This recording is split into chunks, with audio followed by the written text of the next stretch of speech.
शहर धुलिया के विधानसभा चुनाव के नताइज इस मर्तबा जो आए, उन नताइज ने अच्छे सियासतदानों को चौंका के रख दिया। कई सुरमा तो कई दिनों तक डरावने ख्वाब की तरह डर के नींद से हड़बड़ा के उठने के किस्से भी उन दिनों शहर में चर्चा का मौजूद रहे। आए हुए नताइज ने तो अच्छों को चौंकाया ही था, लेकिन उसके बाद जिस कदर शहर के विकास महापुरुष अली जनाब आमदार फारूक शाह साहब ने अपने सलाहियतों के बलबूते पर ऐसे कारनामे बताना शुरू किए जो हुकूमत से जुड़े हुए आमदार भी नहीं कर पा रहे, और देखते ही देखते आमदार महोदय ने वो सब काम करना शुरू कर दिया जिससे सभी अपोजिशन वाले और शहर की अवाम आए दिन उनके कामों को देख मुंह में उंगली डाल ताज्जुब जाहिर कर रही है। आमतौर पर आमदार के काम का विरोध अपोजिशन वाले करते हैं, हमने ये देखा है, लेकिन हमारे अपने आमदार महोदय के कामों के ताल्लुक से तो अपोजिशन वाले भी आमदार महोदय की तारीफ करते हुए नजर आ रहे हैं। 4 साल बेमिसाल के इस सुनहरे मौके पर आमदार साहब के कामों की तारीफ लगभग सभी ने अपने अपने अंदाज में उम्दा तरीके की। इनमें शहर के साबिका उप महापौर अलहाज शव्वाल अमीन साहब ने जो बातें अवाम के सामने अपने स्पीच के जरिए रखी वह काफी असरदार रही, जिसकी चर्चा शहर की सियासी गलियारों में दिन भर होती हुई दिखाई दी। बादशाह जो है छुरी वगैरह चेक करता हुआ था, तो जब छुरी की धार देखता है तो उसके हाथ में जख्म हो जाता है और खून बहने लग जाता है। जो उसका वजीर होता है वो कहता है अच्छा हुआ, अल्लाह जो भी करता है अच्छा करता है। वजीर की एक आदत थी कि उसकी जिंदगी में जो भी हादसा होते थे, अच्छे हो या बुरे हो, वो हमेशा ये कहता था अच्छा हुआ, अल्लाह जो करता है बेहतर करता है। अब बादशाह की उंगली कर गई और वजीर कहने लगा अच्छा हुआ, अल्लाह जो करता है बहुत अच्छा करता है। बादशाह को गुस्सा आ गया, उसने कहा सिपाहियों इस वजीर को कैद कर लो, उसको बेड़ियां डाल दो उसके हाथ में। जब सिपाहियों ने उसके हाथ में बेड़ियां डाल दी और उसको कैद खाने में ले जाने लगे तो वजीर ने फिर कहा अच्छा हुआ, अल्लाह जो करता है बेहतर करता है। अब बादशाह सलामत शिकार के लिए अपने मुसाहिबीन के साथ रवाना हो गए। इत्तेफाक आंधी आ गई, सारे साथी बिछड़ गए, बादशाह सलामत अकेले रह गए, जंगल में भटक गए। भटकने के बाद जंगली लोगों ने उनको पकड़ लिया और उनके सरदार के पास में लेकर गए। वो खूंखार कबीले के लोग थे, पुराने जमाने के लोग थे। उन्होंने कहा अपने सरदार से कि सरदार ये जो बंदा आया है इसकी बलि चढ़ाना चाहिए, देवता के सामने इसकी हम बलि चढ़ाएंगे।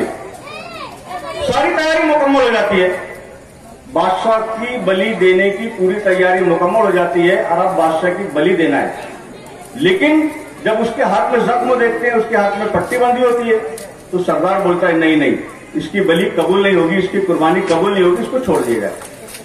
अब बादशाह को समझ में आता है कि मेरे वजीर ने जो कहा था कि अच्छा हुआ, अल्लाह जो करता है बेहतर करता है, तो इसकी बात मेरे समझ में आ गई।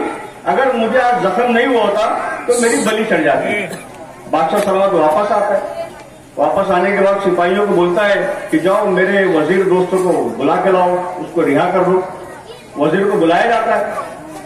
बादशाह सलामत कहता है कि मेरे को बात समझ में आ गई कि मेरा हाथ कटा, तुमने बोला कि अच्छा हुआ, अल्लाह जो करता है बेहतर करता है, लेकिन जब मैंने तुम्हें कैद में डाल दिया तो तुमने जब भी कहा कि अच्छा हुआ, अल्लाह जो करता है बेहतर करता है, ये मेरी बात समझ में नहीं आई।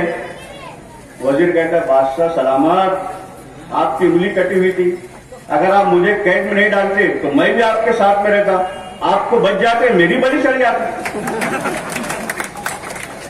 कहने का मतलब पस मंजर में यह है कि अल्लाह तबारक तआला जो करता है बेहतर करता है। दोस्तों और साथियों, यही मौलवीगंज है, यही जगह है, यही स्टेज है। आज से 5 साल पहले वार्ड नंबर 13 से हमारे आमदार साहब खड़े थे, लेकिन मशयत हिजरी कुछ और थी, अल्लाह को कुछ और करना था। हमारे आमदार साहब इस इलेक्शन के वार्ड में उनको शिकस्त हुई। शिकस्त के पीछे यह राज था कि अल्लाह को उनको बहुत आगे ले जाना था। इन्नल्लाह मअल उसरा, हर मुश्किल में आसानी छुपी है। डॉक्टर साहब उस समय आपके आपके कार्यकर्ता ने व्हाट्सएप पर एक मैसेज डाला था, आपकी शिकस्त के जवाब में उसने डाला था कि तुम्हारा तो वक्त तो आया है, हमारा दौर आएगा। एकदम दावा साहब के दोस्त सच कहता हूँ, मैं झूठ का कभी सहारा नहीं लेता। क्या बात है। तो उस वक्त तो उस कार्यकर्ता ने कहा था कि तुम्हारा तो वक्त तो आया, हमारा दौर आएगा, और देखो अल्लाह ने दौर लेकर आया। दोस्तों साथियों, 1994 में हमारे समाज के उम्मीदवार खड़े थे, हमने 24,000 उनको वोट दिया। अल्लाह को मंजूर नहीं था, उनको शिकस्त हो गई। सन 99 में एक आमदार आया, खपाड़िया, मोदी का दूसरा भाई। उससे पहले उसकी 1800 की औकात थी, हम लोगों ने उसको 30,000 वोट थाली में सजाकर दे दिया। उसने हमसे उस वक्त कहा था तो 20 वार्ड में 30 संडास, 600 संडास बन के रहेगी, बन के रहेगी, बन के रहेगी। उसने कहा था कि रेलवे लाइन आकर रहेगी, आकर रहेगी, आकर रहेगी। उसने कहा था दोस्तों और साथियों, कब्रस्तानों को मैं 90 खोल दूंगा। उसने कहा था कि मैं तुम्हारी स्कूलों की मरम्मत कराऊंगा। उसने कहा था 50 लाख रुपए का फंड लाकर राम जेठमलानी से मैं तुम्हारे सारे काम कर दूंगा। लेकिन दोस्तों और साथियों, धोखेबाज ने हमारा कुछ भी काम नहीं किया, उसने हमें धोखा दिया और हमारे वोट जाए हो गए। उसके बाद में सन 2004 में फिर एक आमदार चुनकर आए। मैं यहां सच बोलने के लिए खड़ा हूं दोस्तों और साथी, राजवरण कदम माडे साहब, वो जीते। हमने उनसे कहा कि देखो आपकी जीत में 30% जो है अल्पसंख्यक का हिस्सा है। हमारी आपसे दरख्वास्त है, हमारी आपसे गुजारिश है कि आप जो भी फंड लाएंगे कम से कम 30% हिस्सा हमारे यहां लगना चाहिए।